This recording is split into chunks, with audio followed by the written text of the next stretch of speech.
দেশনেত্রী বেগম খালেদার সামনে আসলেন, এসে তিনি পতাকা তুলে ধরলেন। উন্নয়ন, অগ্রগতি, স্বাধীনতা সমাজের পতাকা, গণতন্ত্রের পতাকা। তিনি 9 বছর লড়াই করলেন, সংগ্রাম করলেন এবং স্বৈরাচারের সরালেন। আমাদের স্যার, আমাদের তো পণ্ডিত ভীষণ শ্রদ্ধা করি তাকে।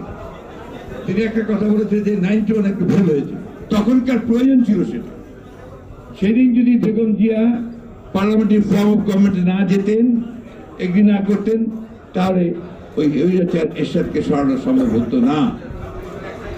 এটা প্রমাণ আছে যে তখন তো 3টা জোট, 3 জোটের আরো বলতে পারবেন, 3 জোটের রূপরেখার আগে 3 জোটের মিটিং চলছে। এখন ফাইনাল হবে যে একসাথে আন্দোলনটা করা হবে কিনা। এর মধ্যে সবগুলো জোট থেকে আসলে একটা দাবি।